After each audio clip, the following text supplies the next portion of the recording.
Bonjour à toutes et à tous, c'est Paul Dame pour vous présenter une nouvelle fois un sapin en sucette. Je me pose des questions, encore une fois, sur un sujet pas vraiment très accrocheur, mais qui mérite de se soulever. Je me suis demandé, mais les scarabées bousiers, ça fait envie. Comment ils vivent Est-ce que le fait d'être scarabée leur fait faire... c'est un insecte, un arthropode. Il a produit des œufs, donc il est ovipare. Où est-ce qu'il range ses œufs? Comment il fait pour trouver cette nourriture raffinée ou non? Peu importe. Est-ce que ça a un quelconque intérêt pour la biosphère, enfin plutôt la géosphère, qui par votre conséquence va être un avantage pour la biosphère? Je vais me décrire et je vais m'expliquer tout de suite. Pour les œufs du bousier, je me suis demandé où est-ce qu'il les mettait et je me suis dit peut-être les met-il dans la bouse qui va faire son repas parce que peut-être ont-ils besoin d'une intense chaleur ou du moins une chaleur à peu près valable et que ça va faire comme certaines tortues, à savoir donner des mâles dans un certain cas et des femelles dans d'autres selon la température. Car le fait est que il va peut-être y avoir une dégradation des fesses avant qu'ils soient consommés. Et ceux-ci vont dégager en se décomposant de la chaleur. Car il est possible que via cette bouse, il y ait de la chaleur de produite par des organismes, des bactéries plutôt, qui vont elles-mêmes décomposer en plus petits nutriments la bouse. Et ainsi, en dégradant la matière fécale en question, peut-être vont-ils dégager de la chaleur et ainsi produire de quoi faire éclore les œufs. On peut aussi se dire que la bouse en question va produire du méthane, ou du moins faire s'échapper du méthane pour quelques raisons bactériennes encore une fois. Peut-être que ce méthane va permettre de, d'empêcher l'oxydation des coquilles d'œufs et permettre la conservation de la rigidité de celle-ci. De là on peut envisager la comparaison entre les deux. De plus, par la suite, on peut se rappeler que le scarabée bousier a cette habitude de transporter sur de plus ou moins longs trajets leur bol alimentaire, si je puis dire.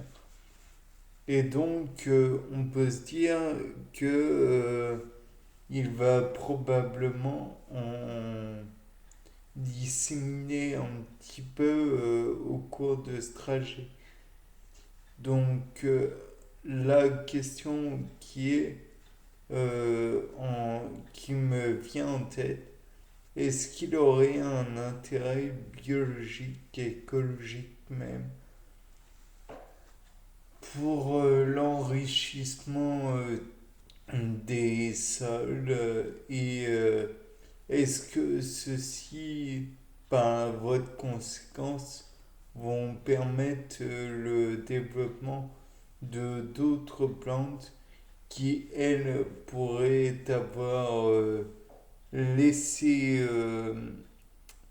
choir des graines sur le trajet du scarabée, bien que cela soit peu envisageable. Encore que si le scarabée en question fait, comment dire, rouler la bouse, la boule de bouse sur son trajet, peut-être va-t-il rencontrer des obstacles et donc va-t-il faire tomber d'éventuelles graines et ou d'éventuels fruits qui étaient sur des herbes.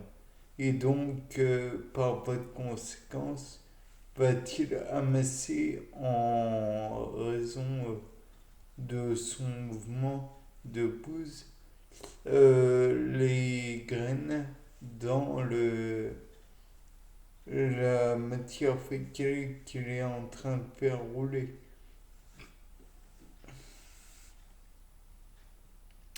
Par la suite, on peut se demander si la, l'action de cet insecte est intéressante pour le développement des graines.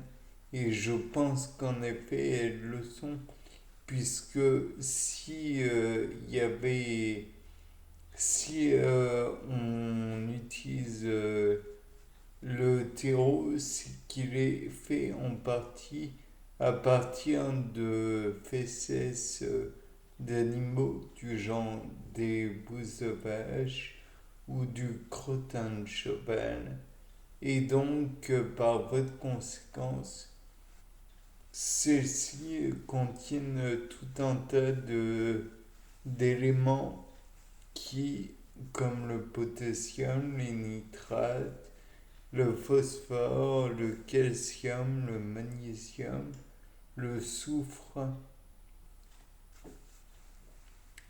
qui peuvent être utiles au quotidien pour le développement de la plante afin qu'elle pousse normalement, qu'elle germe. De plus, il est envisageable, très envisageable, que les bouses, même si elles ont une forme qui se tient, même si elles paraissent à peu près sèches, il est envisageable qu'elles contiennent encore un peu d'eau, ce qui est nécessaire pour la vie, je tiens à le rappeler. Donc, au fil de son trajet, l'insecte va colporter naturellement de la bouse et amasser des graines va peut-être dissimuler un petit peu d'excréments et il va forcément y avoir un impact de son trajet. Donc de là, hmm, on peut se dire que l'animal ne verra aucun problème à manger certes ces excréments.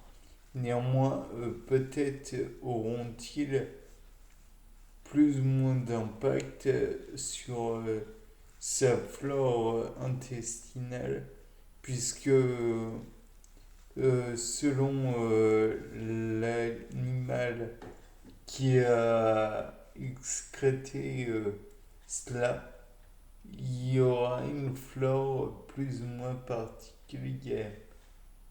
Bien, c'était Paul Dame. Au revoir pour... non, je le refais. C'était Paul Dame pour vous avoir présenté ce sapin en sucette. Au revoir.